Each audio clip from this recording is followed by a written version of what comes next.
Good evening, everyone, and welcome to SocialFlight Live.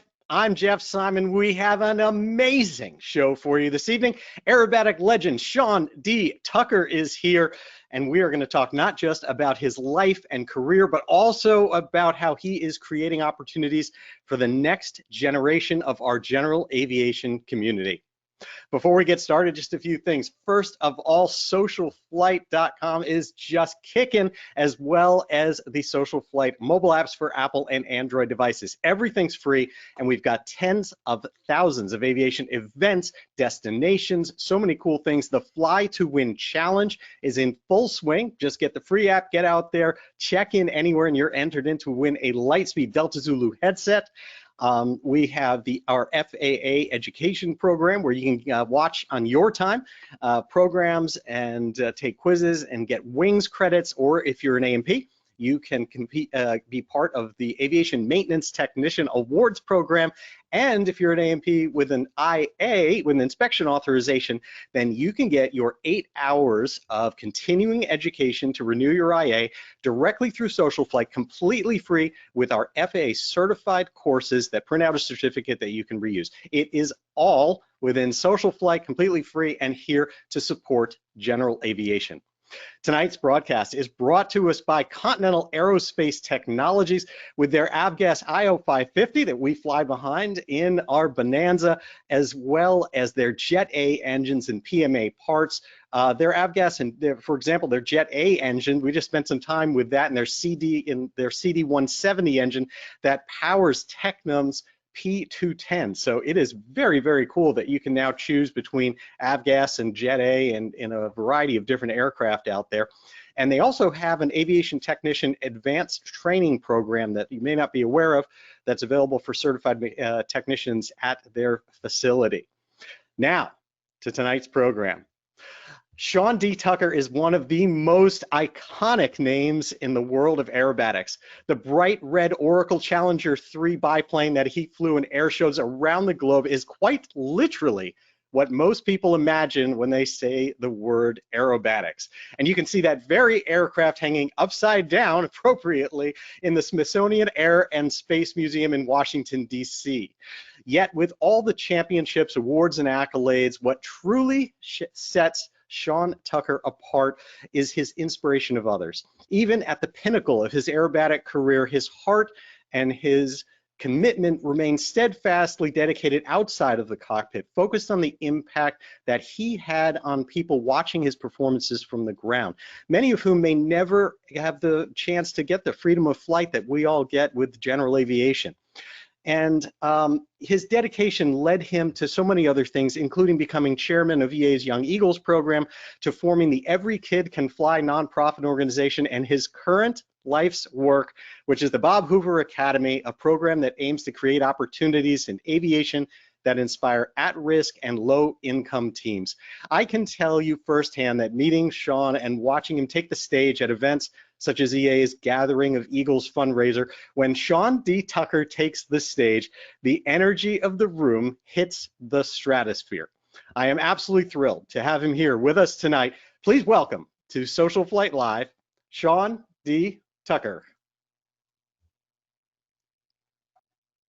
Good afternoon. No, good evening. How are you, sir? And welcome to SocialFlight Live. I'm here in California.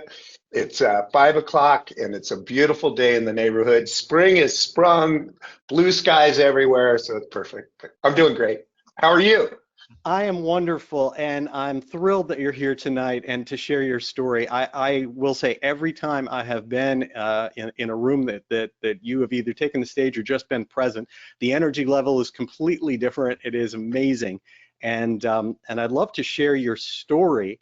So if you could tell us a little bit about where it all began for you, what kind of got you started, and then we'll of course get through to what you're doing, where you're sitting right now at the Bob Hoover Academy. Well, thanks, Jeff, very much for saying that I get fired up and I fire up the room. You know why? Because I'm around aviators, okay? I've dedicated my whole life to this art form called flight, and I found my secret spot, and that's the dance in the sky. But it was a long journey. It was not an easy road for me. now that I'm getting older, I'm figuring out the why I do things, and I feel at home in the sky. I feel at peace in the sky. Well, number one, there's no such thing as an atheist in a disabled airplane, for sure. I can attest to that. But number two, I feel more spiritual in the sky. I feel vibrant, alive, reverent, and you see the majesty of the earth. Either doesn't matter if you're tumbling, twirling, twisting through the sky, or just on a cross country heading somewhere. It's magical. And to this very day, I'm as enamored and with the notion called flight. I still love everything about it. And whether it's teaching somebody the art form of aerobatic flight, or working with my kids here at the Hoover Academy, it changes your life. And all of us, all males anyway, when we look at ourselves in the mirror and shave, we shave the face of an aviator, okay, if you're a flyer. And so we're all pretty reverent, and EAA is a perfect example of that in terms of how lovely those human beings are, how inspired they are, how joyous they are. I remember the first time going to Oshkosh and performing there. I performed there close to 30 years in a row. And the first time I was there, I just said, I'm home. Isn't that wonderful? Did you grow up in an aviation community? How did you get introduced to it? My pop was an aviation trial attorney. I was one of 7 kids. I watched my dad graduate from college. I watched him graduate from law school. And he was an aviation trial attorney working for the defense, representing aircraft manufacturers. And that's the sad story. It's people who perished, he would defend the manufacturers. Mm-hmm. And he took me flying once when I was 13, and he was a very, very nervous flyer, scared to death, but he needed to know his if you're going to be an aviation trial attorney, you better be a pilot. And so he was working on his instrument rating. We were flying out of Hawthorne in a little Cherokee. We departed, it was foggy. We departed before the sun came up. And I remember going through that overcast. He was scared to death. He had an instructor there, but he was just sweat and scared to death. And I'm trying to figure out why he's so scared to death. But he's my pop, so I guess I should be scared, afraid. But when we popped through the overcast and I saw the sunrise through the overcast, I'll never forget that. I go, there is a God. And I didn't start my flying journey until I was 17, and I've been on that journey ever since. Wow. And I'm not scared to death. I love it. I love it. But I was. I took that fear. I used to work for him on the weekends filing, and I'd look at the horrible tragedy that happened and the wreckage, and as a file clerk for him, and I took that fear with me into the cockpit. My mother was scared to death. My father liked to talk the game, but he was scared to death. And so I took that fear with me as I was learning, and it took me a year to solo, and I couldn't afford a regular top of the end flight school. So I got the $6 an hour airplane and the $4 an hour flight instructor, and I probably had 5 flight instructors to get me to solo. So I never learned it. I was just lost. And it took me 2 more years to get my private. I had 53 hours, and I actually closed my eyes. On my flight check when I was doing a power on stall, because I knew I was going to die. And somehow I just relaxed just enough to let the Cessna fly, and the guy passed me. Now I'm a pilot. Okay, scared to death. And so I went to junior college in Santa Cruz, and started wanting to keep flying. But I said, I gotta fix this, because fear turns into a self-fulfilling prophecy. If you think that way, you become incapacitated. It becomes a powerful emotion, and I had to beat that. I had to get that monkey off my back. And there's a little old lady named Amelia Reed there at Reed Hillview Airport. Her husband's family founded that airport when San Jose wasn't very big, San Jose, California. And she had a Citabria, and she offered aerobatic lessons, and she had a 10-hour course. And I went to her, and I was straight up. By that time, I had 56 hours of flying time. I said, I'm scared. She said, why? And I told her I was afraid of stalling. So we went up in that old junker. She took it upside down, did a roll. Dust came out of all the dirt from the bottom, came to the top. I said, do that again. She did it again. I said, do it one more time. So teach me to do it. She taught me to do it. That was it. I was hooked. I took that 10-hour course. I begged, borrowed, stole. I didn't care what it takes. I'm flying aerobatics. And I've been living that journey, and now I have over 30,000 hours of flying time. Well more than half of it is aerobatic flying.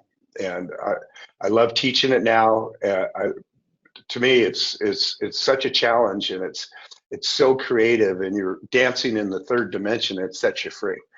So I'm hooked, as you can tell. I'm just hooked.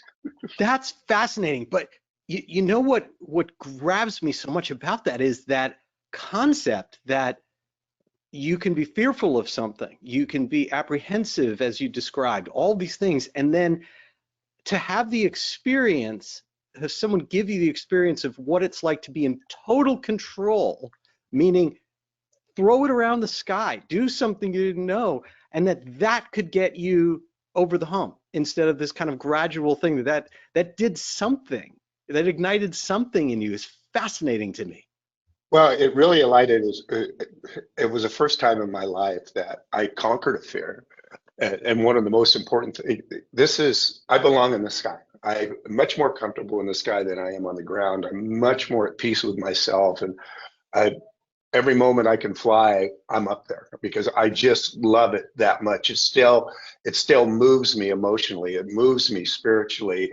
It gives me a lot of joy and a lot of peace. But somebody opened the door for me. Okay. She was the first one that opened a door for me, and she showed me the way. Mm-hmm. And if somebody opens a door for you, they've already had to go through the heavy lifting. And I've used that principle since then in my airshow career. I've had so many people open the door for me. I mean, the greats of the greats. I really got to be around these magnificent men and women in their flying machines who had a passion and a reverence and just a joy for the reason of doing it, a passion and reverence to share that magic with the audience. And they were just so respectful, and they were so giving, and there wasn't a competition. It wasn't an ego thing. It was an art form. And I was at a great time in the industry where people really took ownership of my career and really helped me out and really did some heavy lifting so I could become the best version of myself in the sky. But it has to be that one person that opens the door, then you know it's okay to go through. Yeah, absolutely. You know, there's another image that you described earlier that speaks to me very much, and that is when you're with your dad and kind of climbing IMC. When so many people talk and bursting into the light, so many people, when you think about something like that, you're thinking about going through the slog. You're thinking about what IMC represents. But to me, it's that thing of it can be stormy down here or it can be dreary down here. And it's that climb through something, and when you climb on top, it's life-changing, it seems, in some ways. There's something about that experience that resonates with what you were just describing.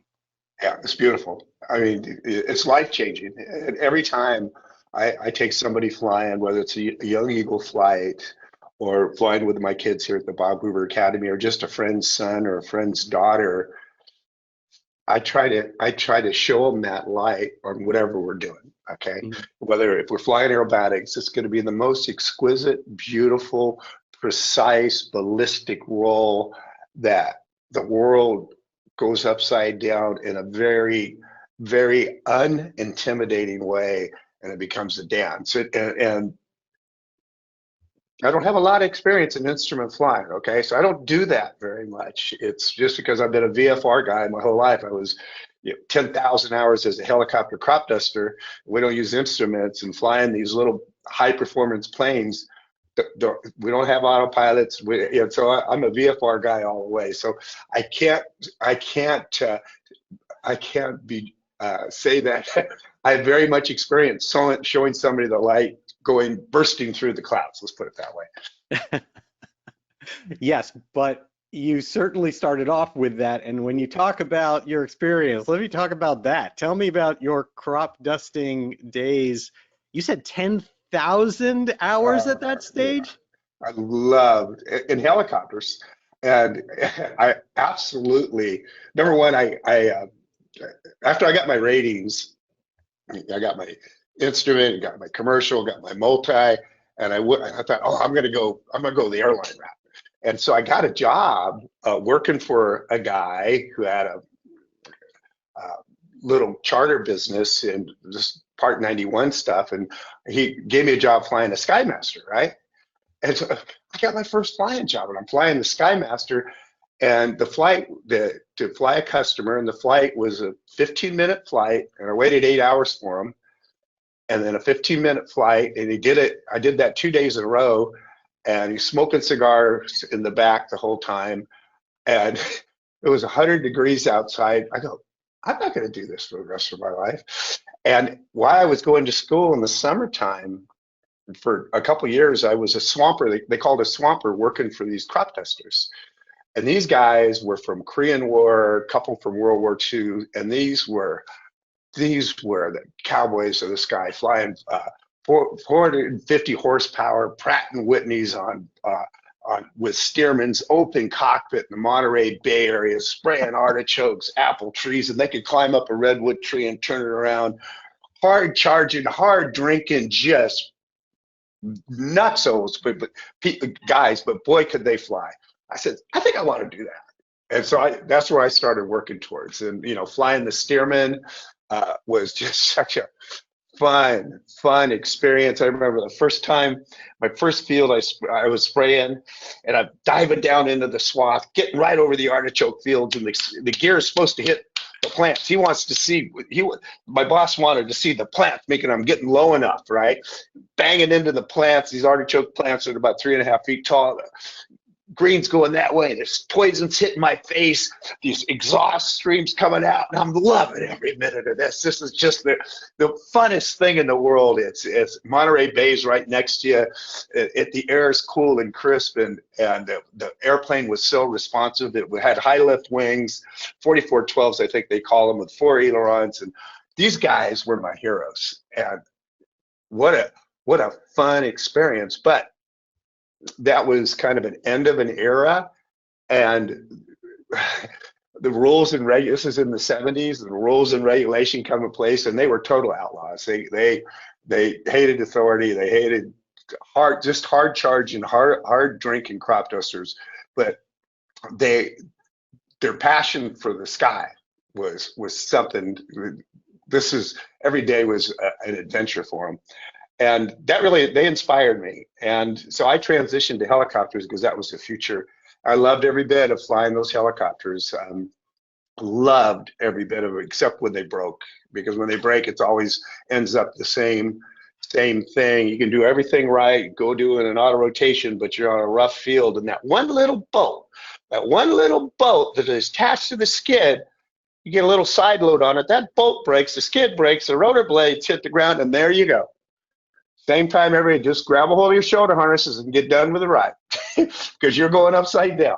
But other than that, I love the job, but I love the dance even more. I love the dance in the sky. So I was hooked on those two things: crop dust in helicopters and the sky dance in aerobatics. And flew my first air show in 1976. I loved it so much. To me, that was everything I ever wanted to do in my life, because you're so living in the moment, and you're so engaged in trying to manipulate controls of a flying machine to look for perfection. Okay, never get there. Sometimes you get close, and then you're excellent. Wow. Did you feel a direct connection from what crop dusters do with those wing overs and all that maneuver to the kind of precision you have to use in some of the maneuvers in aerobatics? Oh, for sure. Stick and rudder flying is stick and rudder flying. Okay. Um, some of the best pilots I've ever flown with are helicopter guys because they got feel, they got touch, they got to use their hands, they got to use their left hand, they got to use their right hand, they got to use their feet, all the adverse yaw and all that. And all the stick and rudder guys have touch. Okay. And so crop dusting, flying the Stearmans, you know, now if I got into a steer, and I love flying a Stearman, okay, but now compared to the flying machines that I've been able to live my life with and live this journey with, at the time, this Stearman was the most high performance flying machine I've ever been in, but compared to what is out there now, they're like an old Edsel, okay. Yeah, that makes a lot of sense, definitely. Yeah. So when you mentioned that you got started in aerobatics early on in the 70s, and tell me a little bit about that progression that for people to understand, at least back then, what it took to kind of go from that to pro. Well, well, first you better go from that to pro without my wife, who we'll be married for 47 years in August. My wife, Colleen, I wouldn't have gone. I was from hero to zero for sure. She was supporting me the whole time. I was crop dusting and doing shows.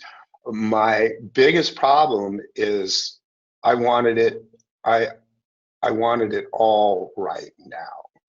I mean, I wanted it all right now. And when we're talking about pros in the 70s, I thought I was a pro because I'm making $500 flying an air show. Okay, that's pro. Okay, that's pro. You're a pro. So I taught people how to fly upside down then. I was crop dusting then. I was cutting firewoods in mountains then when I wasn't to make money. I was bartending then to make money just to live this dream. And my wife was working full time. Okay. And she was with me every step of the way. I did not get into the competition aerobatics, which I should have. It was a huge mistake, which I'll tell you about.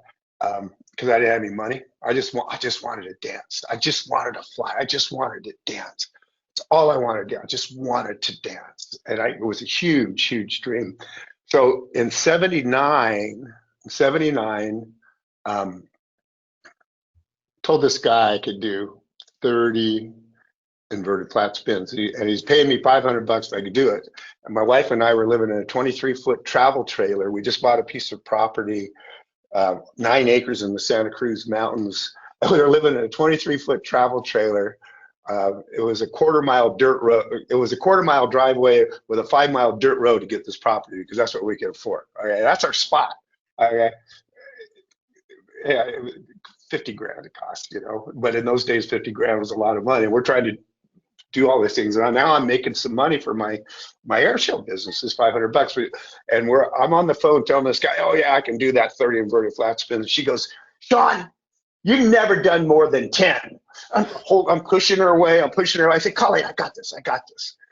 And so I did the 30 inverted flat spins, and when it was time to recover, I couldn't recover. Now you want the rest of the story? Yes, please. I had to bail out. But you don't want to know the rest of the story? It was an S2A.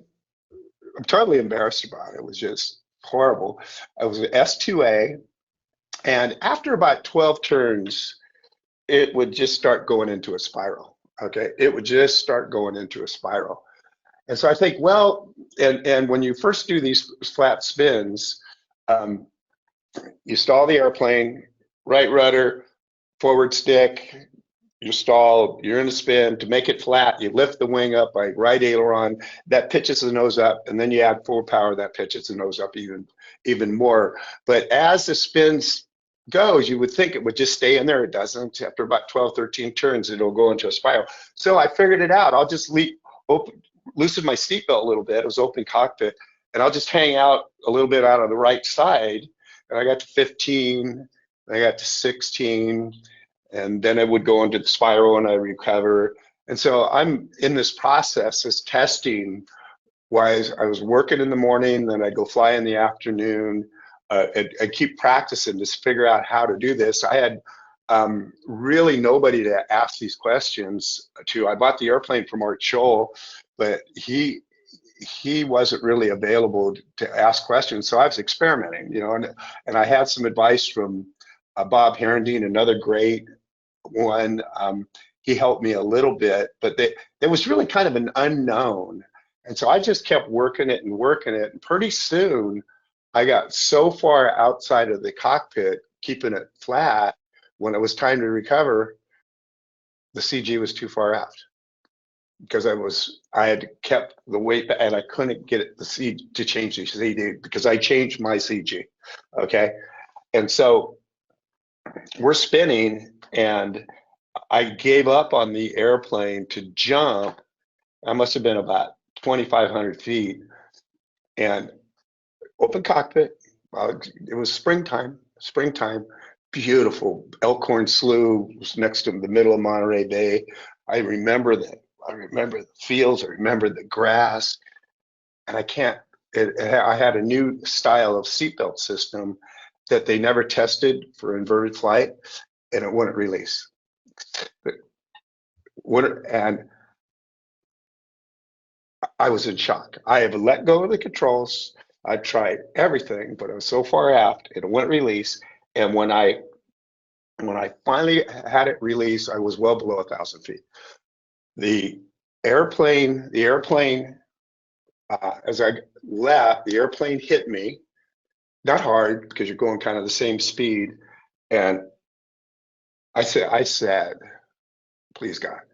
And I pulled the ripcord. As my parachute was opening, the airplane crashed.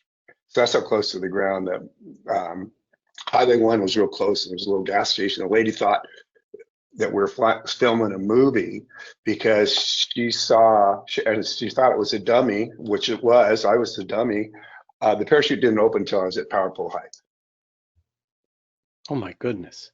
So I land and I walk up, I pull up the tail to see where my body would have been. Oh my God. I just ruined my life. Okay. I just ruined my life. I just ruined my dream. And we're broke. Carly and I are broke. And all the money was in that airplane. I'm working for these crop dusters, these World War II Korean War guys, and not making any money. When you're a beginner, you have to work for the worst outfit, not the best outfit. Mm-hmm. I says, well, she gave me my shot. I need to give her a shot. And so I had about $8,000 worth of equity, and I bought a helicopter. And because that was a future in this valley. So I bought a helicopter, $21,000 helicopter, 0-time G2, Bell 47 G2. Never been in a helicopter, hired a Vietnam guy to teach me to fly it, leased it to a company, and then got hired by a reputable company and paid my dues. Okay. And I was not able to get back into the aerobatic arena until I buy my wife a house. Started my own business in 81, I think. I started my own business, bought her the house. Now it's my turn again. And so in 83, so I bought her the house in maybe 82. In 83, I bought my next airplane and I'm back on. But this time I said, all right, totally blew it. Nobody's fault but my own. I'm going to go get some help. And I joined the IAC, the International Aerobatic Club. Okay. And it was the most best thing I ever did in my life is to join that, because it's a very nurturing environment. These people care about you. They care about safety, and they mandate that you be safety. And I remember the first time I took my airplane, it was a S1C. I took that airplane to the first contest. I said, "You can't fly this." They go, "No, oh no, no, no, no! You're not flying this airplane here." In fact, we don't even want you to fly it home. And so, in fact, we're going to spend 2 days fixing your airplane so you can go home, but you're not. This is how great the IAC is, okay? And I started surrounding myself by people, people that I can learn from. And they kept opening the doors for me and opening the doors. And I only had one shot at it. I flew some intermediate. I flew some. Unfortunately, I skipped sportsman because I was too good. And that's the baseline. You got to stay and learn the baseline, because these guys who fly in sportsman know how to make a round loop. They know how to make a straight, elegant line, and it's really the baseline. You gotta really, before you can write cursive, you gotta be able to print. Okay, but I didn't. I skipped that and did intermediate, and scored the average. But I had enough dough saved up by then that and I was flying some shows, but just local shows. And I said, if I'm going to make it, I need to be a national champion. And so I hired a coach in '87. I had enough money for 1 year to hire that coach. I had enough budget to buy the gas, and I practiced. I'd get done spraying by 11 to 1 o'clock every day. We'd start at about 5 in the morning, get done spraying, take a shower, and then I'd practice 2 to 3 times a day. I had this coach. On my way to Texas, I knew I was going to be a national champion. And when I came home from Texas, I brought home that medal, that national, and I took that trophy, because I was a young kid when I started. I was 24 when I flew my first air show. I was a young kid, so pretty aggressive, and I crashed.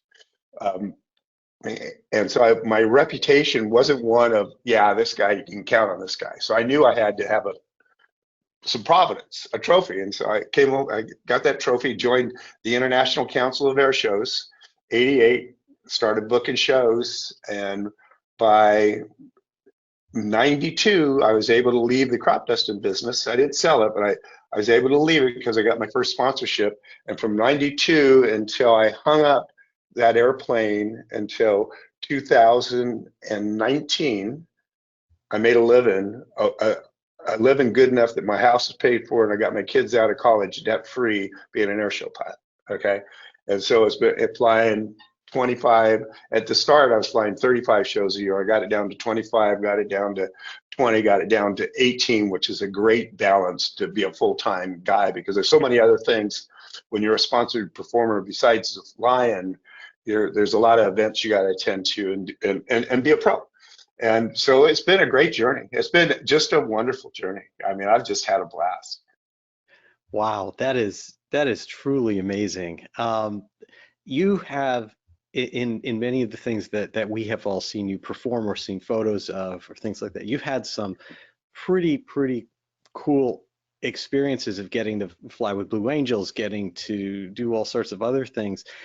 Tell me a little bit about what it was like as you started to move and expand into kind of that level of experience. Okay, remember we talk about the door again? I surrounded myself with the world champion, Charlie Hillard. I surrounded myself with another world champion, Leo Loudenslager. They took me in. I surrounded myself with Bob Hoover.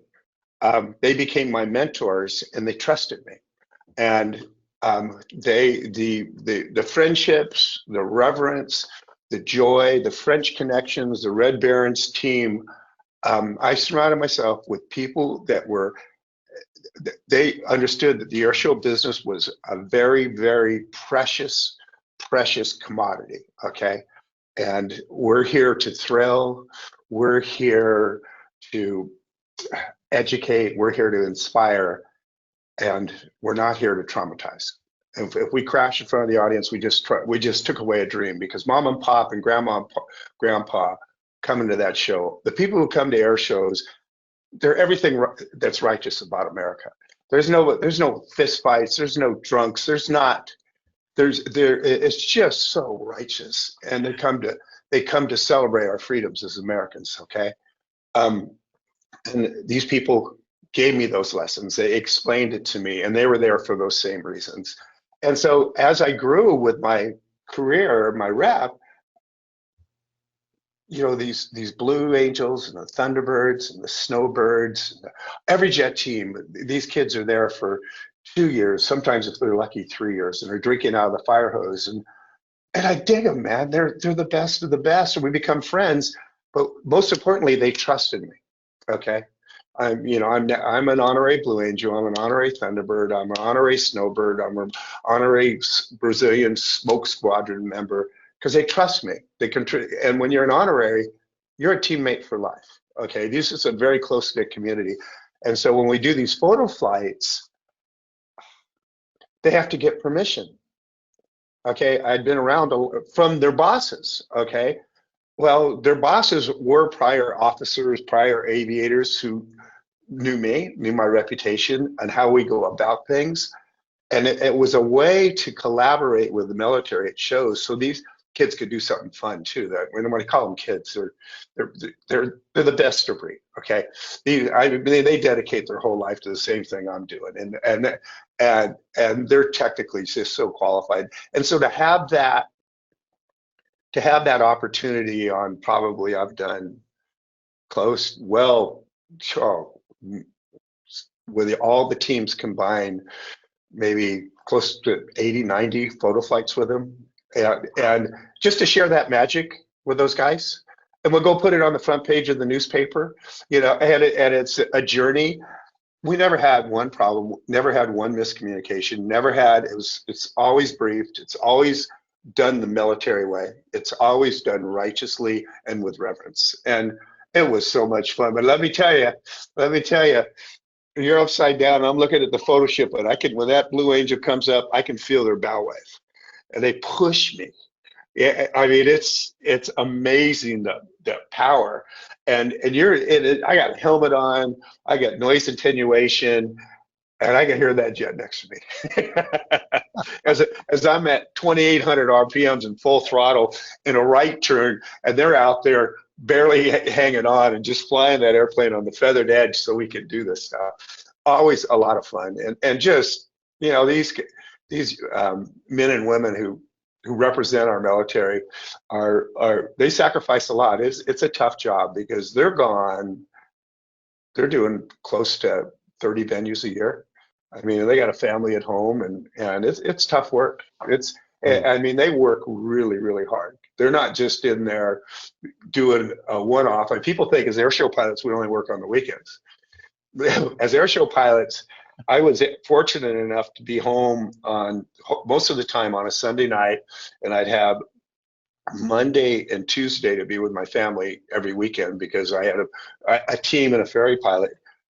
But when I was home, I was flying. I was in my backup airplane training, and so I would always stay current. You have to work this all the time to fly on this level with and manage the risk correctly.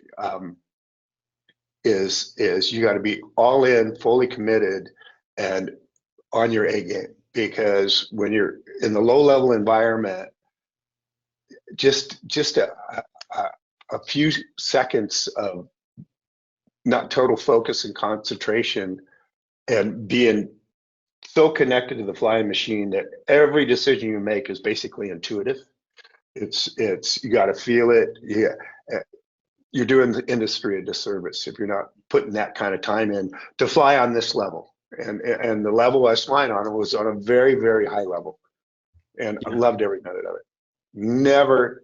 Didn't love it. It's fascinating to me, the kind of behind the scenes part of that life. I know that I've spoken often to Mike Goulian or any of the other folks, Rob Holland, and they talk about things like how the most challenging part is often getting to the air show in those aircraft if they don't have someone that can fly for them or something like that. And when you mention Mike Goulian and Rob Holland, they're the good guys. Okay, Rob is so dedicated to the art form So is Michael. They get it, and it was always fun to be around them because it wasn't about being a hero. It's about celebrating an industry, and they're true artists of the sky, and they're magnificent human beings, and it is really, really hard work. I mean, really hard work. My team, I had a team, I think, because we had hospitality, we had all this. I think I had a team of about always 7 or 8. Okay, and I paid them well. I overhauled my airplane every year.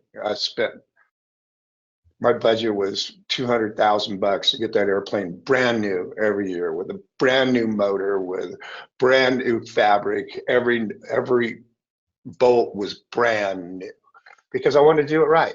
That was my way of risk mitigation. Okay, I'm flying a biplane that has way too much horsepower. I'm looking for performance out of my motors that, a TBO on a IO540, I don't know if it's 1,200 hours, 1,400 hours. My TBOs were 400 hours. Okay, I'd put about 300 to 300, and when you think of that, I'm flying. The season starts for me at the end of February when the overhaul's done.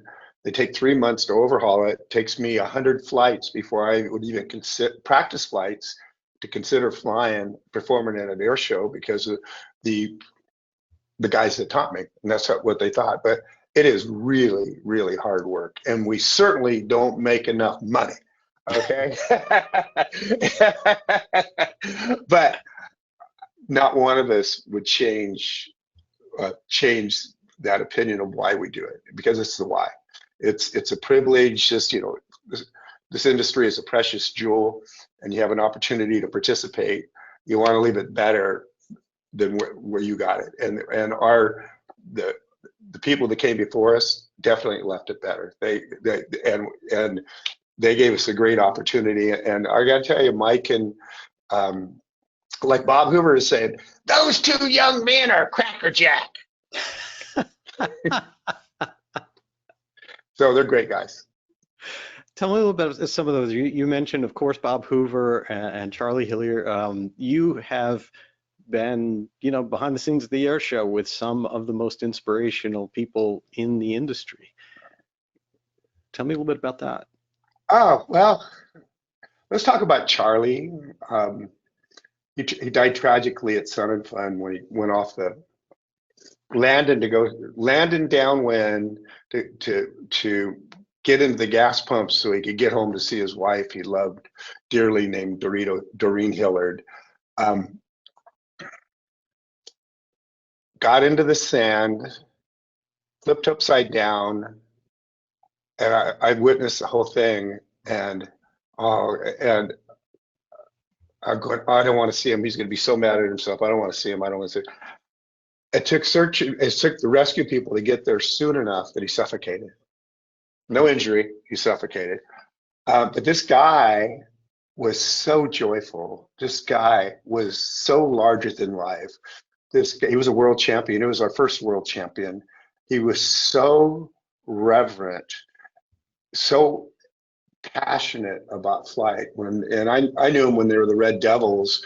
I started to become friends with Gino and Tommy Poporesny and Charlie that's when I started coming aboard, when they started the Eagle team. And so I was right there. Frank Christensen's ranch, who designed and built that airplane and changed an industry, by the way, in terms of, as a true kit build airplane, it was all there to build. And I learned so much from all of them, but Charlie was so special. And he just really welcomed me. He welcomed me into the industry, and he mentored me. In fact, when he invited me to Oshkosh the first time, he says, here's the deal. There's a lot of people here that think you're a little wild and crazy. So on your first day, do not get lower than 250 feet. I said, gotcha. And so I did it. And I got invited back ever since. Okay. I got invited back ever since. And Charlie, all the people that Charlie touched in his life still live part of his legacy. in terms of having that joy, having that commitment to excellence. You know, the Eagles, out of 25 years of flying, never, and they were great, never traded any paint, okay? Because they were reverent and they were righteous and they were passionate and they were there for the right reasons. Leo, here is world champ, 7-time national champ, opens the door for me, and we trained together at shows. I think he used me more. He would train with me because I'd show up at a show and I'm trained, and Leo's not going to let somebody outdo him. But he used me as one of his training teammates because I was strong enough then to prop start his airplane because he wanted performance, so he didn't have a starter. So I was a starter. I was a starter, and oh golly, his commitment to precision and to be around, it's just infectious when you're around people like this. Okay, they're leading by example, and it was just infectious. So these were after I got that trophy, I started hanging out with these people. And the Frenchies, the French connections. Oh my goodness, Daniel Hillard, you know, he's a Frenchman. He was on the Patrouille de France, and he was fun, lively Frenchman. And Montaigne, the French woman, was all business. Daniel, we must train. We must train. No, I think today I am having a Miller Lite. We will train tomorrow. No, Daniel, we must train today. And she would always win. But their love of the industry, their love of humanity and the why they did it. You know, they're just very unique people that I was very lucky to be around. And then Bob, here we go, good old Bob. There's Bob at the Bob Hoover Academy. I mean, this guy was, he doesn't need to, he was everybody's hero.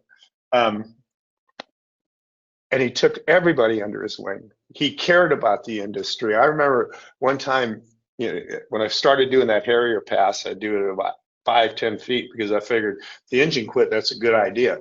You know, you just got to boom. And Bob came up to me one day at an air show, "Shot! You magnificent son of a, I love you flying, but you keep doing that low level Harrier pass, you're going to bust your buttons." You know, bust your buttons, that's what World War II guys say, you know, when they bought the farm. And here's this guy with these Coke bottle glasses chewing me out, right? I said, okay. So I moved it up. And that was his first test with me. From then on, we're best friends. And remember, we're all showing up at normally the same venues, you know, the same venues during the year. And so we have friends and family when we're on the road. We would eat together, we would celebrate together, we would share sadness together. We cared about each other's families. I mean, it was really a great time. That is so wonderful. And as you mentioned, of course, Bob Hoover being probably the biggest larger than life figure there is, and you've named your academy after him. So tell me about that. Tell me what you're doing with the Bob Hoover Academy. Well, we first started the academy. Well, number one, I live in an agricultural community, 8 miles as a crow flies from Monterey Bay, one of the richest, most fertile farmland ever. We're called the salad bowl of the world. We grow salads that go across America. We grow lettuce and vegetables from well, basically all year round, but our main production time is February through November, and it's agricultural. So it's a Hispanic community. It's a hard luck community. It's the first entry level place where you can go make a living and have a new future for your family, and you go out in the fields and you work. And here we have all this richness in Pebble Beach, Pro-Am, and Monterey, Naval Postgraduate School, DLI. We got Santa Cruz, UC Santa Cruz, and we have this place called Salinas where the farm workers live. And the Mexican gangs really started here because of the prisons. We got Nortinos and the Sureños. And we still have roving assassins here. You can wear red in Salinas, but you go down to South County to King City and you bring red down there, that's a license to kill, and they will get shot. And if a guy from King City wears blue because it's disrespectful, it's just what it is. Okay, we had the highest kid-on-kid shooting equal to Chicago 10 years ago. Okay, we're down 67%. So anyway, I just flying changed my life. Flying gave me a purpose, and I was lost on the ground, and I found my place in the sky. And so I knew the metaphor was powerful. I saw how powerful we were when we're flying air shows, and we inspired people by just flying, okay? Just making designs in the sky with smoke, not doing what I did, tumbling end over end and all that, just flying. And I just thought, I want to pay back this community. And I believe in flying. We have no airplanes here based on our airport. We have two beautiful airports. One's over 5,000, almost 6,000 feet, and another one's 5,000 feet. No airplanes outside on the ramp. The Hispanic demographic doesn't believe it's possible for them. And this high school, the Bob Hoover Academy, it's an aviation high school, 9 through 12. They get a high school, the goal is to get them a high school diploma, but we're using flight as a metaphor to help them take baby steps, to lift them above the earth and get a different perspective and give them the skills. Some go on to be pilots. Some go on to be A&P mechanics. Some go in the Marine Corps. But the thing is, we're enabling these children to become the best versions of themselves. And I got to tell you, it's been the hardest thing I ever did, because it's hard, it's heavy lifting, but it's the most rewarding thing I ever did, because when you see these kids, they walk in here in the morning, and when I'm in town, I'm at the assembly every morning at 9 o'clock, and they walk in and they're just beat up. They're beat up emotionally. Their living arrangements, sometimes it's 2 to 3 families living in the household. There's just a lot of stuff going on. Some of them have had their brothers murdered. So the gang influence, gangs are seductive. But anyway, so as we started getting successful, and before Bob passed, and I would have to call him, besides a mentor, a colleague, he was a dear friend. He was a dear friend. And so well after he hung up his flying time, our friendship, we spent lots of time, all the time together. And I went down there, I said, Bob, I want to do this. And he goes, well, what do you want to do that for? I said, here's the deal, Bob. You were penniless. You were blind. You cheated and lied your way through to get into firefighters. You traded places with people. You got violently airsick, and you became the most revered, exquisite aviator America's ever produced. And you got an iron will, Bob. You have an iron will. And what better representation is a person using? And he goes to me, he goes, all right, let's do this. And so I got his permission. And so I didn't want to ask his permission until because I didn't want to let him down. Okay. I just didn't want to let him down. And so we're not letting them down. This year is probably one of our best years. And believe me, there's no, and we're a public-private partnership. I'm dealing with Monterey County Office of Education. They are doing their level best to deliver the services we need for these children. I fund the flight instruction. I fund the working on our intro to A&P piece. I fund the driver's education. We fund, but what we're doing is enable these kids to give them tools so they can build flight and all other metaphors so they can become the best versions of themselves. But throughout the day, they start becoming children. Where they come in, surly, and it's not because it's hardcore. And by mid-afternoon, they're kids and they're vibrant and they're just alive and they're children. They're just children. And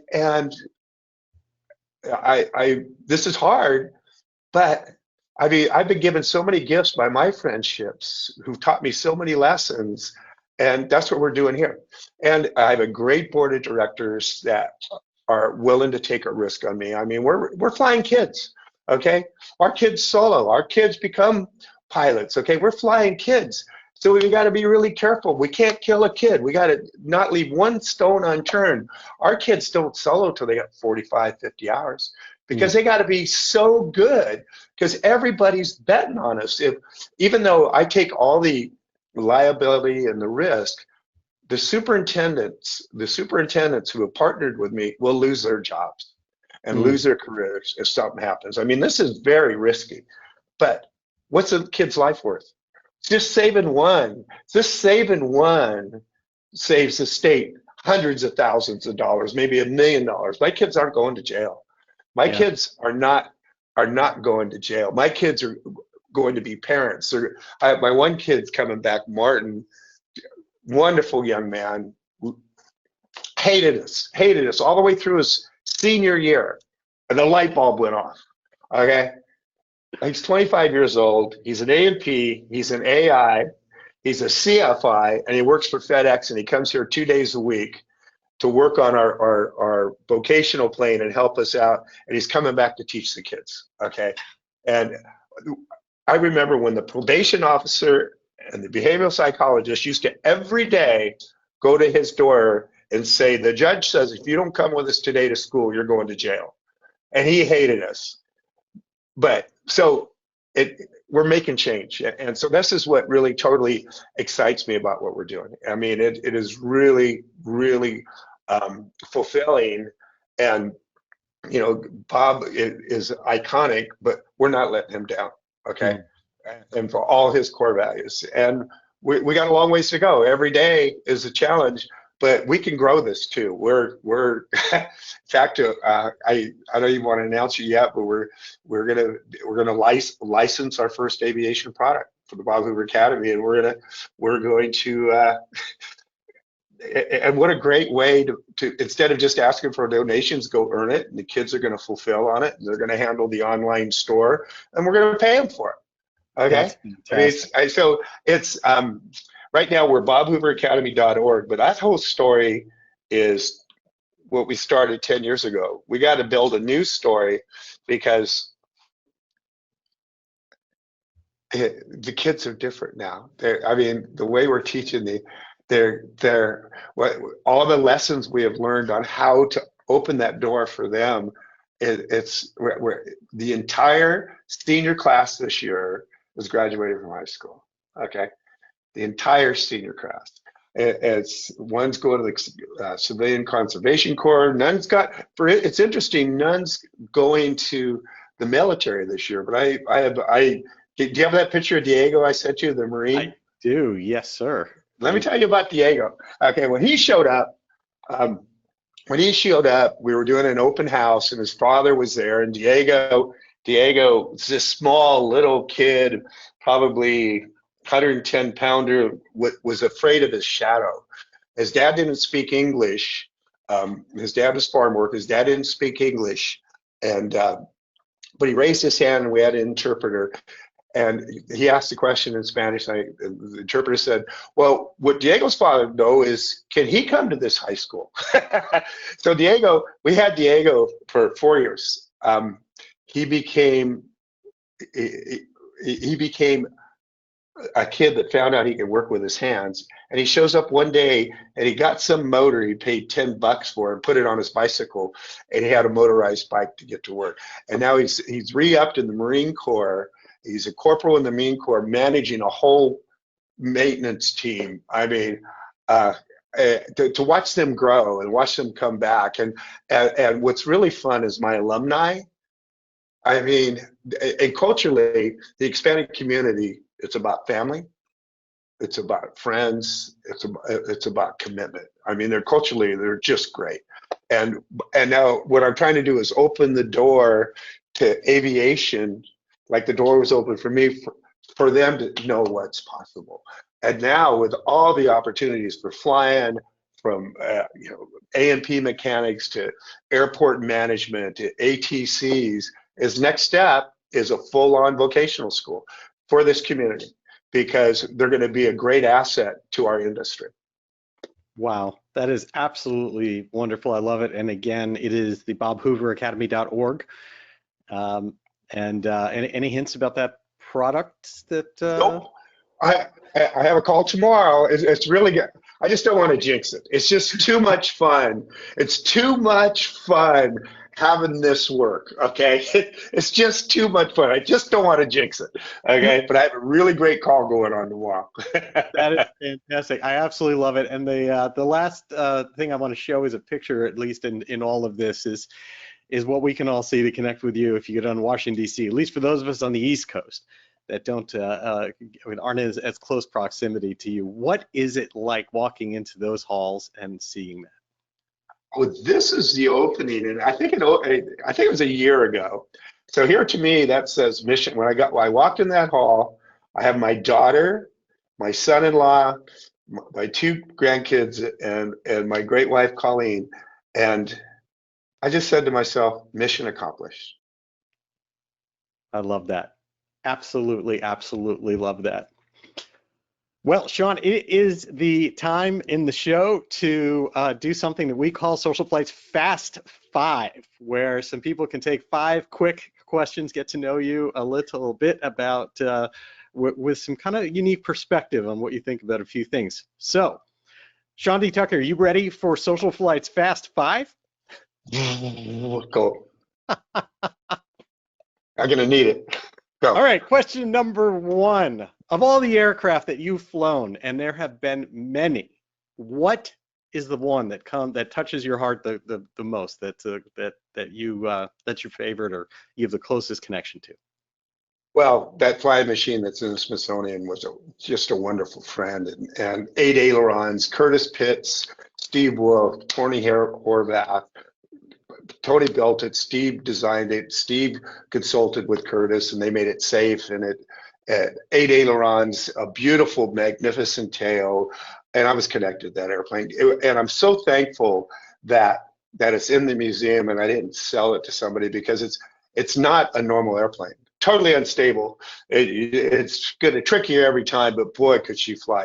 But I do have to say, one airplane that's challenging me right now, and I love it, is that I'm flying a GB1 Gamebird. And oh my goodness, it is thrilling. I have probably, I bought 4 of them to start this team that didn't work out because COVID happened. But, and I'm just still learning its envelope, and I'm not even close. And I mean, it cruises at 193 knots, 82 gallons worth of gas. You can break any airplane if you're not reverent, but it's basically unbreakable, all carbon fiber. What I love about it, it's built in America. Okay, it's built in Bentonville, Arkansas, and magnificent product. But every flying machine has a certain way. The Bob Hoover Academy hard sail propeller donated the T6 to us, and we give rides in it. For the last year and a half, we've probably raised $200,000 giving rides. Not that I give that many rides, I just get rides we're lucky enough to get them to the right people. But that World War II AT6, it's an AT6 trainer, that round motor, that taxiing it around. I mean, I just love all airplanes. I really do. We have a J3 Cub, and the kids spend 5 hours in the J3 Cub. It's no electricity. I don't let them hand prop it, but it's hard to fly. It's hard to fly because it was built in 1939. It's not harmonized. Okay, and then they get back in the 152. That's just 50 years newer, and it's easy to fly. And so but I love hard to fly airplanes. I love airplanes that challenge you. Yeah. Absolutely. That's fantastic. That wasn't fast. That's all right, man. All right. Question number 2 of when you think back on different experiences that you've had in the air flying, what was the one that you think, taught you one of the most poignant lessons, something that you learned from that comes to mind? Okay. Okay. I worked so hard to have the perfect flight, right? So, and it took me, this is about 15 years ago. So I'm in Miramar and I had a perfect flight. I couldn't believe it. Everything worked. And in a sequence, because especially if it's a complicated sequence and you're doing these gyroscopics and you're flying backwards, tail first, you're doing all this stuff, nothing's ever perfect. I had and the performance is only 12 minutes, but I'm having a perfect flight. I had a perfect flight. It's like reaching the end of the internet. It's like, I got it. I got this. I'm good. It was a Saturday. On Sunday, I knew I was going to have a perfect flight. Nah. Only had one perfect flight. So I'm still on the quest. So it was a big lesson. You never reach the end of the internet. I love it. Absolutely. Okay. Question number 3. Looking back, if there were one moment that you could just go back and not to change, just to be there again, just to re-experience for 15 minutes of your time, what would you put yourself back to re-experience? My first solo flight. Absolutely my first solo flight. I how I even managed to land it, how I learned to fly out of Van Nuys, California in 1969 I started, so right in around that genre. I'd be 25th downwind. Everybody was flying. You know, it's $6 an hour. You know, maybe I was only making. I was working at a gas station at the time, making I don't know $1 an hour, but $6 an hour. It was. I'll never. You know, I was so scared. I was at and doing 3 of those landings, and each one I just, oh my goodness, this isn't a dream. I really can do this, and it just built. I'll never forget that as long as I live on my sense of accomplishment to absolutely want to have a dream and capture a little bit of it. And I just didn't know it was going to get this good. That's wonderful. I absolutely love that. All right, question number 4. If you could go back in time and give advice to that younger self in the teens or 20s, what would you go back? What advice or Oh what boy. words would you give your younger self? Oh boy. Well, number one, I lost 5 years of uh, my dream because I wanted it too soon. Um, seek out mentors, ask advice. Most importantly, take the advice. Really listen and really carefully what they're trying to say. And because I lost 5 years, 5 years is a long time. I needed to lose that 5 years to be humble enough to take that advice. Okay. And so it was a great lesson learned. And by the grace of God, go I. Okay. That's very profound. That makes sense without a doubt. And the last question of this evening's Social Flight Fast 5 for you is, if you could choose absolutely anyone with us or no longer with us to go and spend an evening with for dinner or something else, who would you want to spend some time with? Living or dead. Correct. And and literally go anywhere with this. I I really got to hang out with some magnificent people, and I would like to go back. And I got to go to Jimmy Doolittle's house here. He lived in Pebble Beach, and I truly think he was of godly. I don't know. It's either Jimmy Doolittle or Gene Cernan. And Gene, he passed away too soon, and I had a lot more to learn from him. But I think Jimmy, the father of the Air Force, Doolittle Raiders. Um, I would really love to spend some more time. I think Jimmy Doolittle. I'd love to spend some more time with him. He was right. He was just physically going downhill, but he still had that bright shine and his twinkle in his eyes. There was a lot more to learn from him. I love that. That's Jimmy Doolittle. I can say that is one I haven't heard before, and Yeah.